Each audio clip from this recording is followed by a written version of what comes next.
Wealth एक ऐसी चीज है जो हर कोई कमाना चाहता है। आप कमाना चाहते हो, मैं कमाना चाहता हूं, लेकिन अक्सर हम लोगों को यह समझ में नहीं आता कि हर साल हमें अपनी स्ट्रैटेजी चेंज करनी होगी अगर हमको वेल्थ कमाना है। 2024 में मेरी क्या स्ट्रैटेजी रहेगी जो मैं आप लोगों को सजेस्ट करूंगा, जिससे आगे चलकर आप अच्छी खासी वेल्थ बना सकते हैं, जानेंगे हम आज की इस वीडियो में। यहां पर मैं 5 प्रमुख पॉइंटर्स के बारे में बात करूंगा जो कि आपको बहुत ज्यादा हेल्प करेंगे in order to create wealth. तो चलिए शुरू करते हैं आज का ये वीडियो। सबसे पहली चीज आपको यह समझना पड़ेगा कि वेल्थ जो होता है, देखिए मैं रिच की बात नहीं कर रहा हूं, मैं पैसे की बात नहीं कर रहा हूं, मैं बात कर रहा हूं वेल्थ। वेल्थ जो होता है वो आप क्रिएट नहीं कर सकते हैं बाय वर्किंग। आप दिन भर अगर सोचेंगे कि मैं एक नौकरी कर रहा हूं, मैं बिजनेस कर रहा हूं, उससे वेल्थ नहीं बनेगा। वेल्थ केवल और केवल बनता है इन्वेस्टिंग से।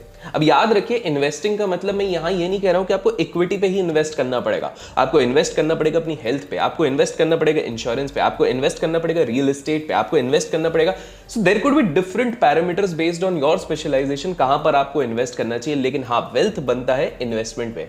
आपको समझना पड़ेगा कि आपने अक्सर काफी सारे लोगों को देखा होगा जो बहुत मेहनत से काम करते हैं, बहुत दिलो शिक्कत से काम करते हैं, बट स्टिल वो अपने जीवन में वेल्थ क्रिएट नहीं कर पाते हैं। आपको एक चीज समझनी पड़ेगी कि आप लोग काम कर करके कुछ लाख कुछ करोड़ तो बना सकते हैं, लेकिन मेजर वेल्थ आप कभी नहीं बना पाएंगे। आपको एक चीज समझनी पड़ेगी, क्या आपने कभी सोचा है क्यों दुनिया के सबसे बड़े बड़े फेमस मिलियनियर्स एक पॉइंट पे ब्रोक हो जाते हैं?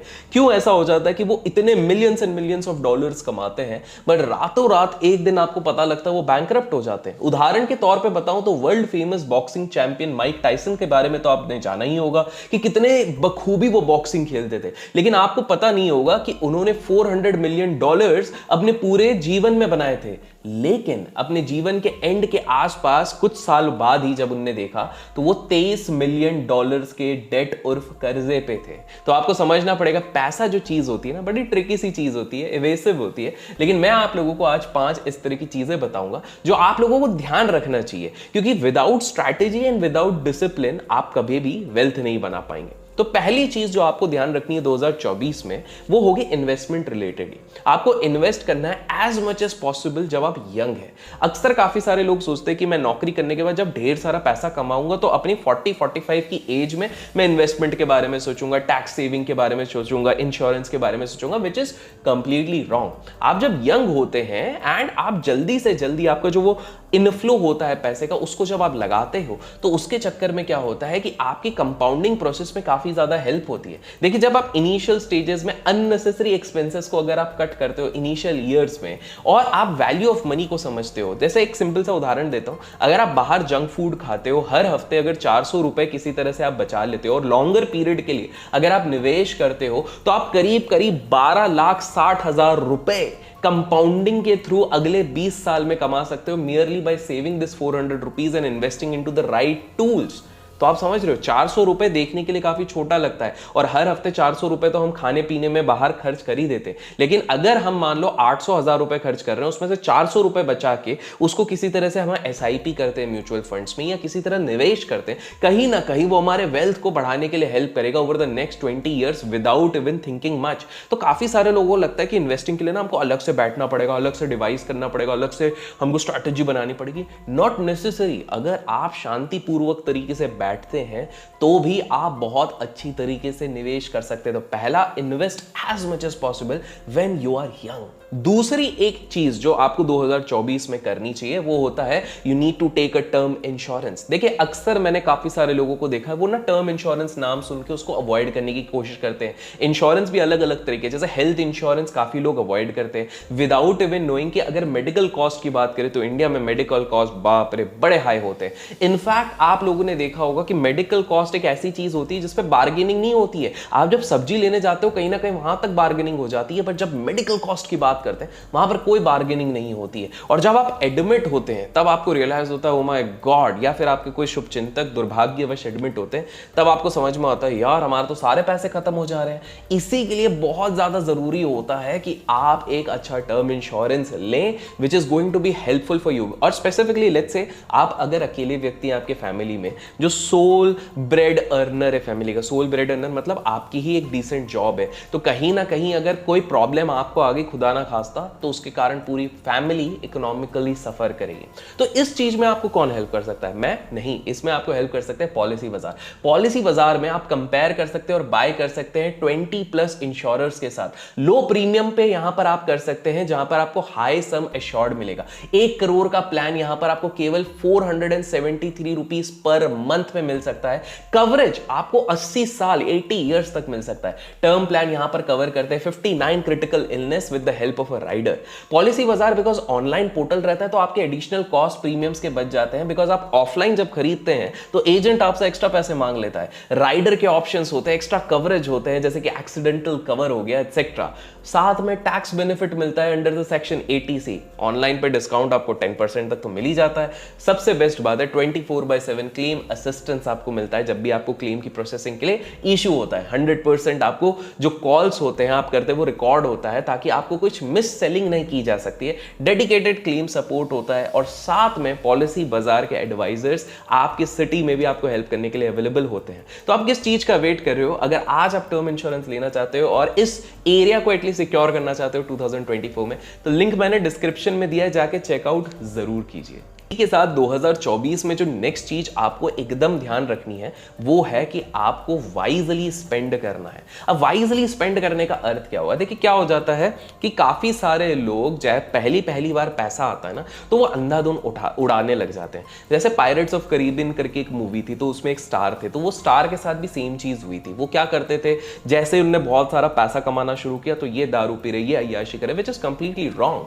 आप सिंपल सी एक चीज समझिए, अगर आप आज के समय पे 1 करोड़ रुपए एक रिच इंसान जो ऑलरेडी एग्जिस्टिंग रिच इंसान को देंगे, उसको देंगे वर्सेस एक कॉमन इंसान को देंगे 1 करोड़ रुपए, तो जाहिर सी बात है वो रिच इंसान शायद उसको और रिच बना दे, लेकिन कॉमन मैन हो सकता है वापस जीरो पे आ जाए। और इसका एक सटीक उदाहरण है केबीसी। जी हां, केबीसी में माना जाता है जो उनके पहले विनर थे उन्होंने ढेर सारा पैसा केबीसी से कमाया तो सही, लेकिन उसके बाद with in the next 5 years सारा का सारा गवा दिया। क्यों? डिफरेंस समझिए, माइंडसेट पे रहता है।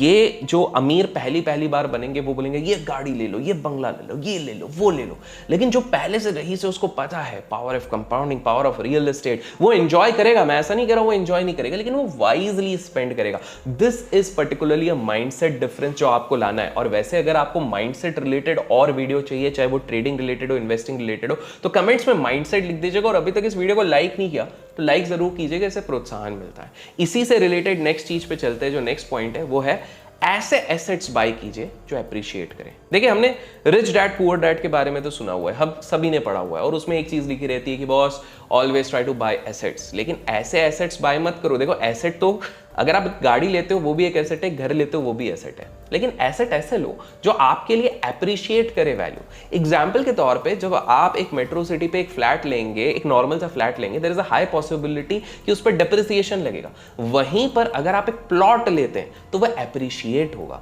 और याद रखिए इसमें हम वो डिबेट में नहीं पहुंच रहे हैं कि भैया अपना घर होना चाहिए या नहीं होना चाहिए, उसकी बात नहीं कर रहे हैं, लेकिन सिंपल सा पॉइंट है, कार अगर आपके घर पे पड़ी रहेगी तो भाई साहब वो एक लाइबिलिटी हो जाती है। लेकिन उसी कार को अगर कोई भाड़े में चढ़ाता है, जैसे कि स्पेयर टाइम पे अगर उसको रेंटल्स पे दे देता है, तो वो उसके लिए एसेट हो जाती है। मैं ये नहीं कह रहा हूं कि अपने पूरे लाइफ को एसेट और लाइबिलिटी के बेसिस पे ही नापना तोलना शुरू करो, बिकॉज एसेट और लाइबिलिटी के पूरे रेस में तो रिच डैड पुअर डैड के ऑथर भी अपने आप को नाप रहे थे। लेकिन हाल फिलहाल में एक खबर आई थी जिसके बारे में आपको पता चल ही गया होगा। तो आपको एक पॉइंट समझना चाहिए कि बहुत ज्यादा इंपॉर्टेंट होता है कि आप जब अपने डे टू डे एक्सपेंसेस कर रहे हैं, मंथ टू मंथ एक्सपेंसेस कर रहे हैं, तो उस पर आप इस चीज का ध्यान रखिए।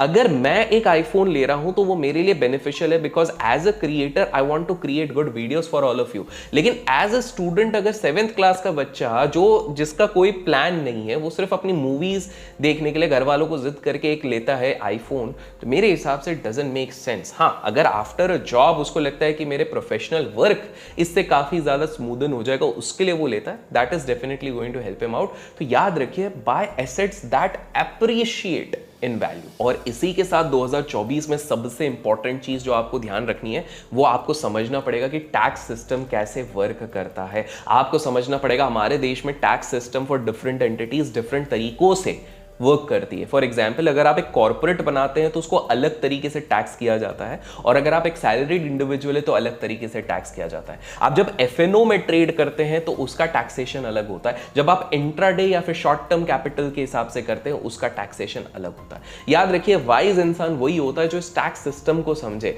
वो टैक्स चुराने की कोशिश नहीं करता है, वो अपने आप को एफिशिएंट बनाता है ताकि वो टैक्स सिस्टम को समझते समझते विदाउट डूइंग एनीथिंग इलीगल वो अच्छे से यहां पर प्रोसेस कर सके। फॉर एग्जाम्पल, जब इंसान के पास बहुत पैसा बिजनेस के थ्रू आने लगता है तो वो धीरे धीरे कॉर्पोरेट स्ट्रक्चर पे चले जाता है, बिकॉज वहां के टैक्स बेनिफिट्स ज्यादा रहते हैं, वो एक्सपेंसेस क्लेम कर सकते हैं, वही सेम चीज जो पहले नहीं कर पा रहे थे।